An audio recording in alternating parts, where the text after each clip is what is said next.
Muy buenos días a todos y a todas. La verdad es un gusto el poder estar aquí con ustedes en el inicio de este nuevo periodo ordinario, en donde sin duda vendrán temas muy relevantes, muy importantes, que ocuparán la discusión y seguramente la plática política en el día a día en nuestro país. Algunos de los temas relacionados evidentemente a la seguridad, que está desbordada, que ha mostrado el fracaso total de este gobierno en ese tema. Sin duda también aquello que tiene que ver en la parte económica, donde encontramos que hoy, como no hacía hace décadas, vemos una inflación pues muy importante, que además lo que se ve en la calle es mayor incluso que lo que refieren las cifras oficiales.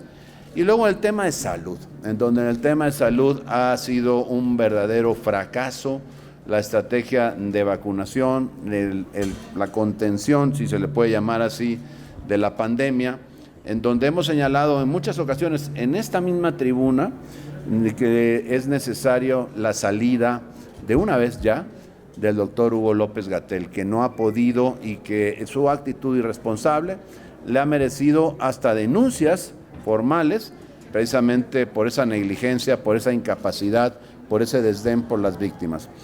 Pero sin dejar de lado esos temas que desde luego son muy importantes, tenemos que referirnos a uno reciente que, producto de una investigación periodística, por cierto, se da a conocer.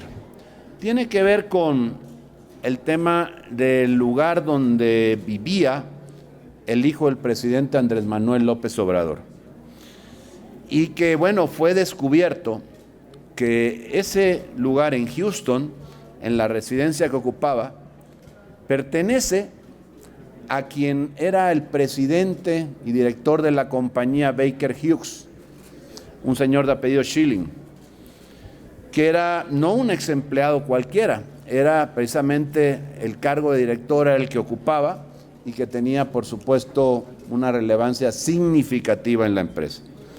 Y encontramos que en agosto del 2019 se le otorgan contratos de Pemex.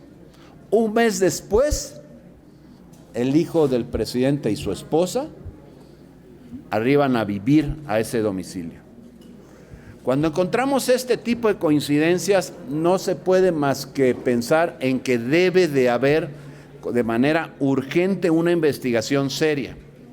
Ya se ha señalado por parte del PAN, de la senadora Kenia López Rabadán, de la senadora Xóchitl Gálvez, la importancia, la imperiosa necesidad para que se llegue al fondo en esta investigación.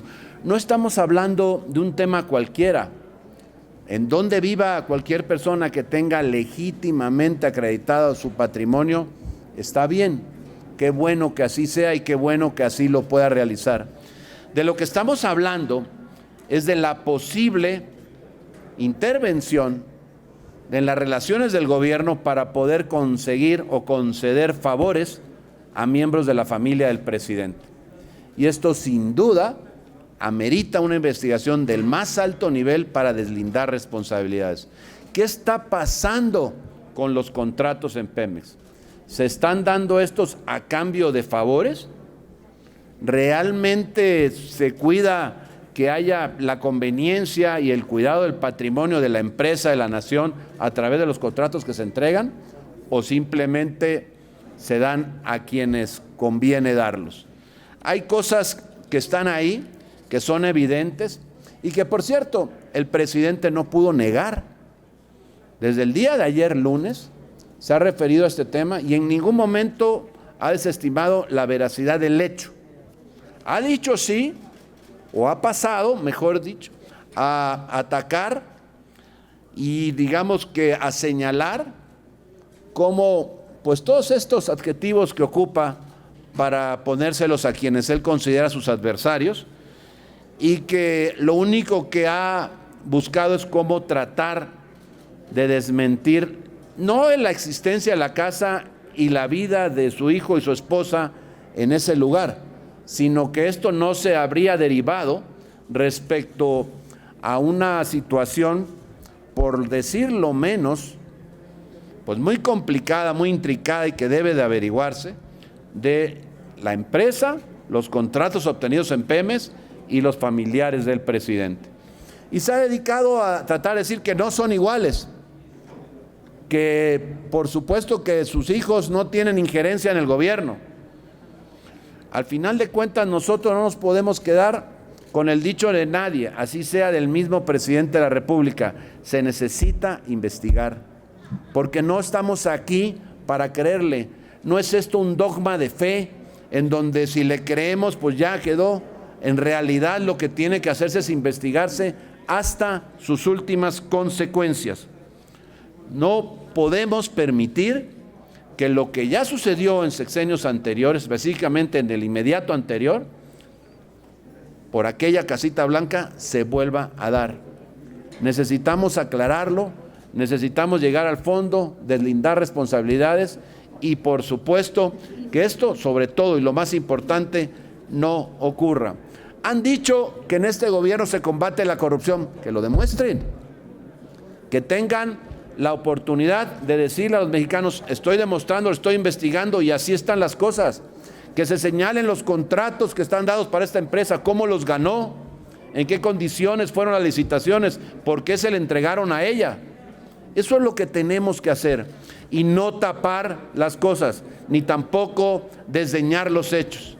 Es algo serio en donde un presidente que habla todos los días del combate a la corrupción, de ser este gobierno donde a veces hasta el pañuelo blanco se saca y dice que se acabó, pues que lo vaya demostrando, que lo acredite. No solamente que lo diga, qué bueno que lo diga, pero ahora que lo demuestre también, porque no nos podemos quedar solamente con sus dichos. Quiero darle la palabra a mi compañera, la senadora Lili Téllez, para que nos haga referencia a este asunto con una propuesta que también ella tiene.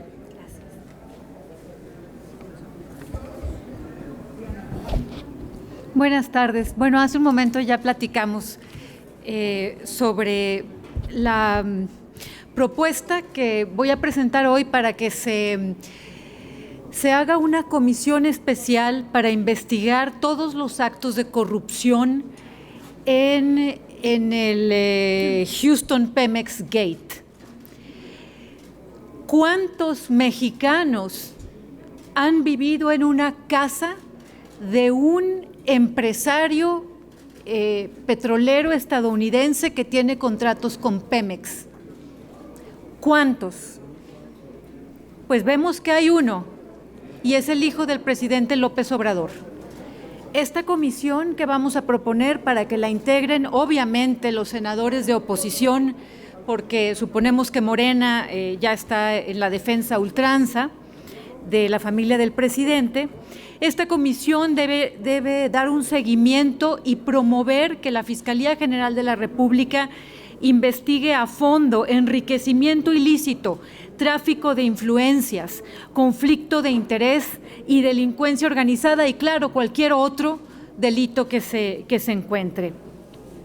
También tenemos que promover a través de esta comisión que se vaya a fondo para ver, según las reglas también internacionales, se debe cumplir con un nivel, con una reglamentación mínima en cuestión de ética, en cuestión de corrupción, de intereses creados, de beneficiarios indirectos, que puede ser por el otorgamiento de los contratos, y también ahí ver todos los delitos que se hayan cometido. Hoy el presidente de la República dijo que se investigue y que seguramente no se va a encontrar nada. Me preocupa mucho esa declaración del presidente, porque de alguna forma significa que tal vez tienen ya todo amarrado para que una investigación no detecte esta burla, esta evidente burla a la ley. Y pues creo que estamos de acuerdo y hay un consenso de la población en este sentido, que la evidencia de la corrupción está frente a nuestras narices y que la palabra del presidente no basta que no se trata de un asunto familiar, que su relación con su nuera o con su hijo no es un asunto que nos interese. Se le desea que todo sea bueno y feliz ahí, sino única y exclusivamente la corrupción, el beneficio a través de contratos de Pemex para disfrutar de bienes como este bien inmueble, como la casa, por parte de la familia del presidente de la República. Así que en un momento vamos a presentar la propuesta para la realización de esta comisión, y cabe recordar, como decía mi compañera Kenia, que hace muchos años se formó una comisión para investigar a los hijos de Fox. Y bueno, una senadora de aquí fue una entusiasta en ese sentido, y espero que hoy tengan la mínima decencia de aprobar la creación de esta comisión. Y yo invito a los senadores de Morena que todavía tengan un poco de vergüenza a que vengan a formar parte de esta comisión. Muchas gracias.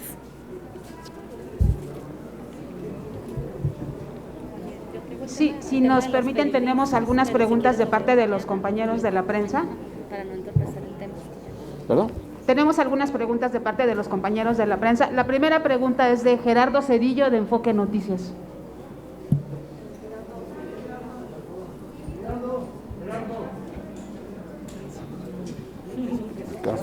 El tema de los periodistas, pero luego mañana. Solo para preguntarles, en torno a la agenda legislativa, quisiera yo saber cuáles serán los temas principales que van a ustedes a impulsar, y si coinciden en algún punto con la agenda que ha planteado el grupo mayoritario, sobre todo pues con el tema energético, ¿no? Si es para ustedes de urgencia o no es de urgencia.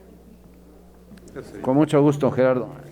Mire, respecto a la agenda, se centra en 3 grandes temas que tienen que ver con la salud, otro que tiene que ver, desde luego, con la economía, y por supuesto el que tiene que ver con la seguridad. Y a partir de ahí el desarrollo que entre mis compañeros, un servidor y la gente que nos ayuda en el grupo, pudimos construir una gran cantidad de propuestas que se reflejarán en iniciativas.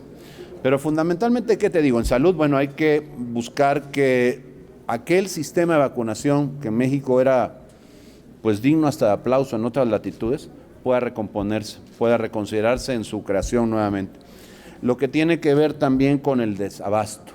Se les dijo aquí, en la Cámara de Senadores, desde aquel tiempo, que este propósito de comprar todo de manera centralizada a través de la Oficialía Mayor de la Secretaría de Hacienda era un despropósito, que iba a fracasar. Ya fracasó. Hasta el propio presidente lo reconoce. No hay el abasto suficiente. Y eso está costando vidas. ¿Cuántas? No se sabe todavía. O no lo sabemos nosotros, y tal vez a lo mejor ni ustedes. Pero de que cuesta al término de las jornadas vidas, sí pueden costar. Y luego, pues tenemos, por supuesto, todo lo que tiene que ver con los servicios de salud. Es una desgracia que algo que funcionaba, que había que mejorar y que tal vez hasta había corrupción, como el Seguro Popular, simplemente en la bandera de la corrupción se deseche, se tire, se aniquile para constituir al INSABI, que está peor y que ha dejado a 15 millones de personas sin acceso a los servicios de salud. En todas esas materias tenemos. Y en el tema de seguridad, por supuesto, porque ha sido y va camino a serlo, pero por mucho más, el sexenio más violento en las últimas décadas. Realmente lo que hoy sucede en México es digno de llamar la atención. Yo creo que necesitamos todos ponernos a buscar cómo resolver el tema. Y no hablar de una estrategia que no existe, sino de verdaderamente construir una. Porque esto que han dicho hasta ahora, que es lo único que se conoce como público de abrazos, no balazos, evidentemente no ha funcionado. Y los videojuegos. Lo que tenemos que hacer es simplemente entre todos construir una estrategia. Nosotros estamos proponiendo la vinculación, la vertebración de las estructuras de seguridad desde el municipio hasta la federación. Porque pareciera que con esta propuesta que traen de poner la Guardia Nacional como militar, hacerla absolutamente militar, ya fuera ese el único cuerpo de seguridad que va a haber en el país, y eso no va a funcionar. Desde ahora les decimos, no va a funcionar, porque no alcanzarán los elementos para atender las necesidades en las pequeñas comunidades de los municipios del país.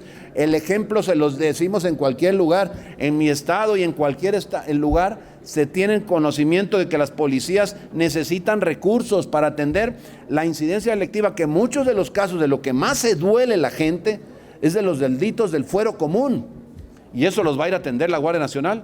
No es cierto, no pueden, no hay capacidad para poderlo hacer.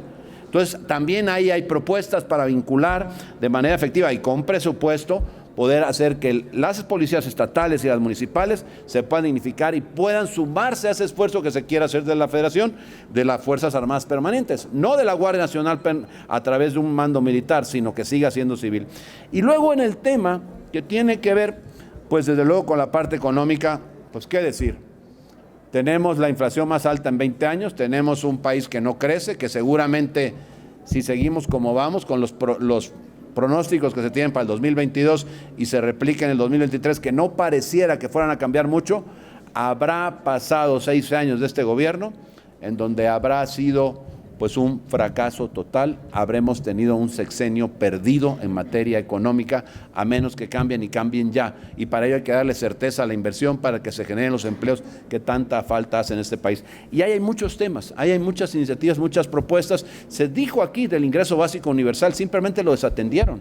Y ahí están las consecuencias en el crecimiento. La inflación no se diga, el crecimiento de la masa monetaria, que también es precisamente por la falta del vigor de la economía, lo que produce la intención esa de generar más masa económica y por supuesto, pues tenemos más crecimiento en la inflación.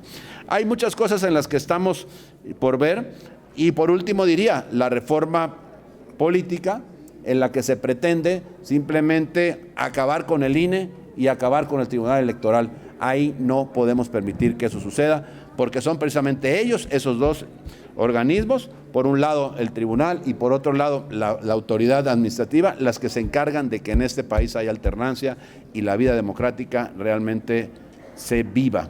Eso es lo que tenemos que buscar, que siga creciendo en adelante. Nada más para precisar lo de la reforma eléctrica que le comentaba, sí entrarán ustedes a la discusión, sí les interesa que haya alguna modificación, o de plano es... Como está, no hay camino, no hay forma. Como está, no hay manera, no hay cómo ayudarlos. Ahora, que en materia energética es como el Seguro Popular, ¿había cómo corregirlo? Sí, sin desaparecerlo, sí. El tema energético también, ¿hay cosas que hacer en materia energética? Sí, hay cosas que hacer, pero eso que están proponiendo, lo que hace es simplemente destruir al país, declarar pues la quiebra del país. Eso es lo que se está proponiendo con esa reforma, que yo no entiendo cómo si tienen dos dedos de frente no pueden realmente entender que eso es lo que pasaría si prosperara una reforma de esta naturaleza. La verdad es que lo que hoy estamos viendo es que hay solo ideología sobre el tema.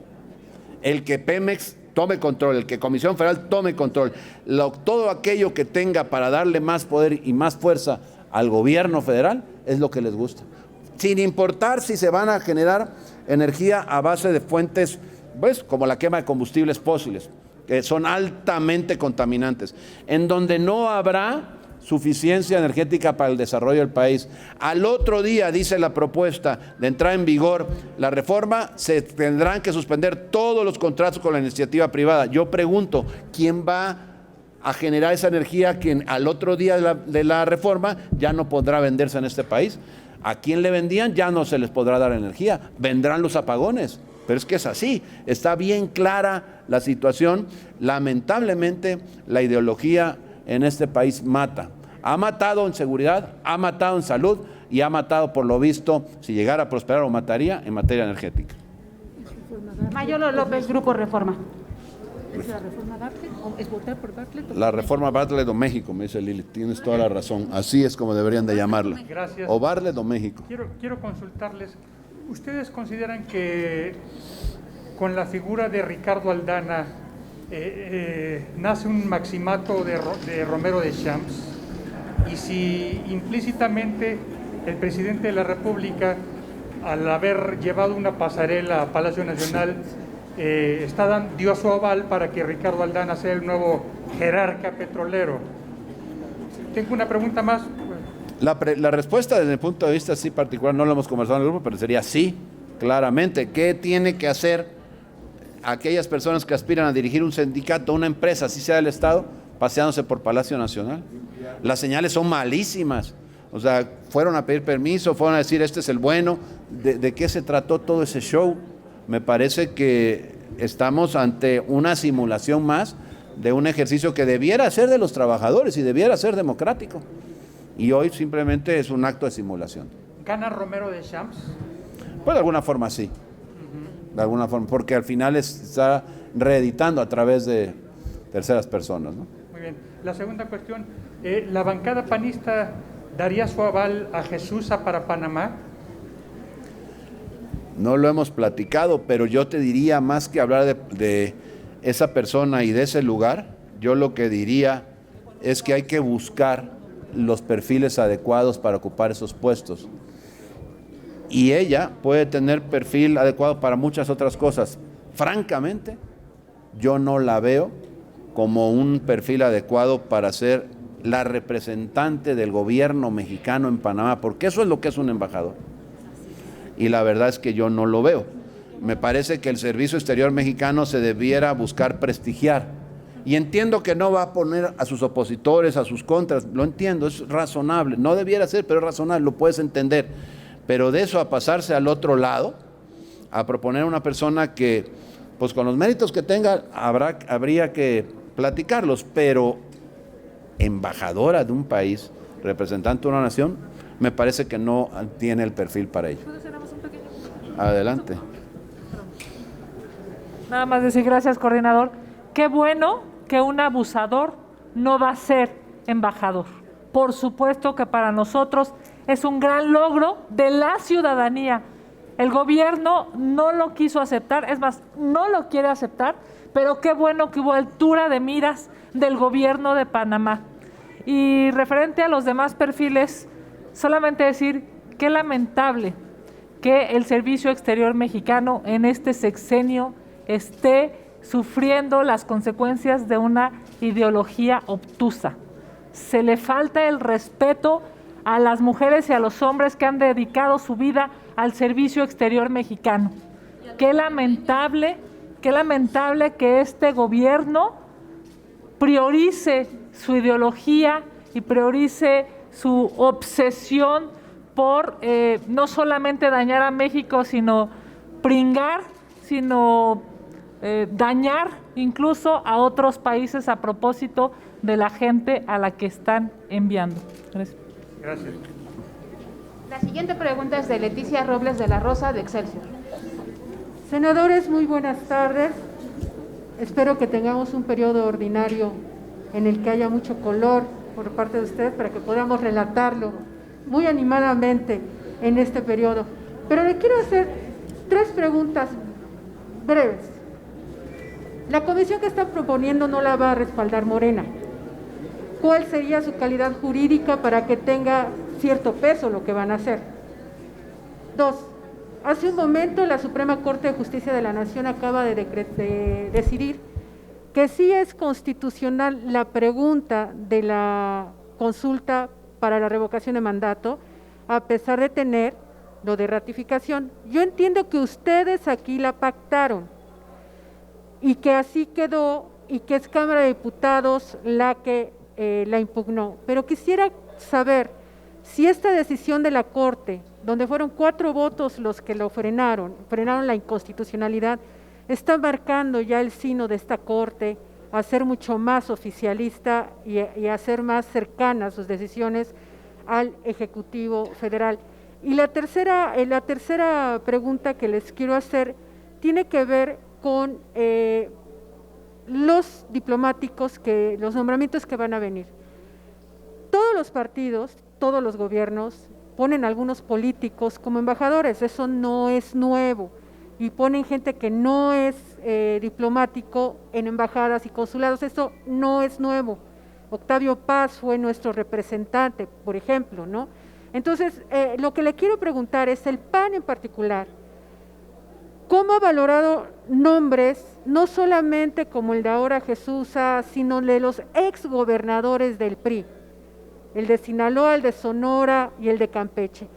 ¿Ustedes irán a darles los votos a esos 3 gobernadores o han decidido que en esos 3 casos no habrá voto del PAN en favor de ellos? Gracias. Empezaría por la última, para que no se me olvide. No vamos a dar nuestro aval, en el sentido lo hemos platicado, y la verdad es que yo creo que con todas las consideraciones que hace Leti, que efectivamente han sucedido en el pasado, yo creo que lo que debemos de buscar es cómo mejorar lo que pasó y que no pasó bien, y no simplemente caer en el mismo error o profundizar los errores. Y a mí me parece que eso es lo que está por ocurrir, en donde se ha convertido el Servicio Estelar Mexicano pues en una bolsa para complacencias a políticos, a aliados, a amigos, a simpatizantes, pues a cualquier persona, menos aquellos que por méritos deberían de estar ahí. Respecto a la primera pregunta de la comisión, pues mira, yo no adelantaría vísperas, aunque tampoco soy ingenuo. Como bien dices, no la va a pasar Morena. Tendremos que invocar aquella comisión que hizo nuestra compañera Lili Telles cuando señala que se formó para investigar a los hijos de Fox. ¿Y saben quién la presidió? Malú Micher. Ella fue la presidenta de esa comisión.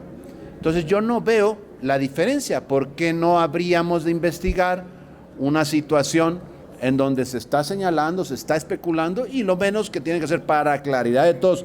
Si son diferentes y realmente lo quieren acreditar, la oportunidad está ahí. Entonces tendremos que ver ese capítulo cómo se desarrolla, porque lo coherente, lo lógico, lo políticamente adecuado sería que esa comisión se conformara y se investigara. Y al final que quede ahí, que quede la situación en la investigación y que podamos llamar a cuentas a los organismos que tenga que llamarse.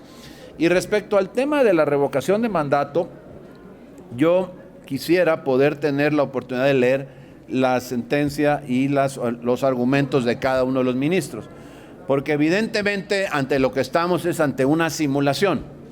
Habrá quien esté a favor y otros en contra del ejercicio de la revocación de mandato, pero lo cierto es que esto no es revocación de mandato. Lo que está sucediendo en este país, en este momento, con esa pregunta y con ese ejercicio, es más una ratificación, porque no es solamente la pregunta, que como bien dices, aquí también se aprobó, sino cómo lo están publicitando, cómo están invitando a la gente. Te invitamos a la ratificación de mandato. El propio senador, ahora con licencias, Félix Salgado Macedonio, dijo en sus redes: vamos porque queremos apoyar al presidente en la ratificación de mandato. Está totalmente tergiversado el ejercicio, no es de los ciudadanos, no está la oposición pidiendo la salida del presidente, no hay necesidad de gastar esa cantidad de dinero, miles de millones de pesos, como para qué vamos a un ejercicio inútil, donde además no le dan presupuesto suficiente al INE, no podrán instalar las casillas al 100% porque no son Dios ni hacen magias para poderlo hacer sin presupuesto, y por otro lado, pues como consecuencia de ello, no habrá la participación suficiente, el 40%, para que resulte vinculante. Total, un ejercicio que es inútil. Desde ahora resultará inútil. ¿Para qué se gasta? ¿Para qué se va en ello? Y por supuesto que bajo esas condiciones, pues nosotros no tenemos más que pues señalar que no es así como se planteó, no es así como se aprobó, no tenía nada que ver una ratificación, era en todo caso una revocación, y que debió de haber sido promovida siempre por los ciudadanos de manera organizada. Carlos Guzmán, de CMX Noticias. Y de Ava Noticias de Jalapa, Veracruz. Senador, preguntarle dos temas. En la mañana platicábamos con el diputado Krill, nos mencionaba dos temas importantes. El primero de ellos es de que en la mañana estuvieron en el INE presentando la propuesta de reforma al organismo electoral, preguntarle su opinión respecto de eso, y también sobre lo que propone el presidente López Obrador en cuanto a que diputados y senadores acudan a estar en los estados. Específicamente creo que tiene que ver el periodo ordinario de poner estas 2 semanas, martes y miércoles, para que tengan más tiempo y poder estar en los estados buscando el voto para apoyar la consulta de revocación de mandato. Pregunta esos dos temas, senador. Pues mira, quedó demostrado en la plenaria los senadores de Morena, con la intervención precisamente del secretario de Gobernación, que vino más como un activista de campaña más que como un verdadero secretario de Gobernación, porque lo que vino fue a invitar a los senadores a que hicieran su trabajo, pero habló del trabajo político, porque incluso dice, esa comisión que hicieron para Veracruz nada más daña a nuestro movimiento. Ajá. Y lo que daña a ese gobierno de Veracruz, a los ciudadanos del estado, ¿qué? ¿Se queda de lado? ¿No vale? Ni siquiera riñe, por cierto, la creación de esa comisión que han impedido los senadores de Morena. con aquella frase de la lealtad al presidente y lealtad a su proyecto. Muy bien que la tengan, pero lo que pasa en Veracruz no tiene nada que ver. Y evidentemente esto es una injerencia. Desde el presidente que invita a que se metan ellos dicen ratificación de mandato, y del propio secretario de Gobernación que viene y le pide y digamos que impulsa, los arenga a que participen en un ejercicio de ratificación. No existe, hay que decir al secretario de Gobernación, no existe esa figura en nuestro país, en nuestro marco legislativo, punto. Entonces me parece que hay que decir que se retiren de participar en cosas que no le tocan y que reconozcan que tanto presumen y tanto dicen la verdadera división de poderes que debía de haber en nuestro México, y que muy lamentablemente aquello que tanto criticaron en el pasado quienes hoy están en diputados o en el Senado no lo están cumpliendo. Eso es lo que debía de preocuparles. Con respecto a lo del INE. ¿Quién lo presentó? En la mañana fueron diputados de Acción Nacional al INE a presentar esta propuesta que tienen, que hoy mismo, según lo decía el diputado Krill, la van a... Exactamente. Se va a presentar el jueves, ¿no? Sí. Nos decía el diputado hace rato que platicamos con el diputado Krill que podría ser hoy mismo. Yo platiqué específicamente con él. La información que tengo, perdón, no conozco exactamente lo que estén pensando ahí en la Cámara de Diputados, pero la información que tenemos es que es al jueves, ¿no? Cuando se va a presentar esta iniciativa. Habrá que verla, conocerla, y en todo caso, pues seguramente tendremos la oportunidad de opinar entonces. Finalmente, Gerardo Segura de Azteca Noticias les envía una pregunta. La pregunta dice así: en la recolección de firmas para la revocación de mandato persisten miles de irregularidades e inconsistencias. ¿Se debería suspender ese proceso hasta que haya legalidad absoluta, aunque muchos piensan que eso solo es contribuir al derroche inmoral? ¿Qué opinan? Pues sí se debería de suspender, porque está lleno plagado de irregularidades, desde la pregunta, los muertos que firman, en fin, de todo pasa. Lamentablemente la Corte ya se pronunció. Nosotros siempre hemos sido respetuosos de las leyes, de los tribunales, y en esta ocasión pues no será la excepción, aunque lamentamos que haya sucedido así. Sería todo, no tenemos más preguntas registradas. Gracias. A ustedes, muchísimas gracias, senadoras, senadores.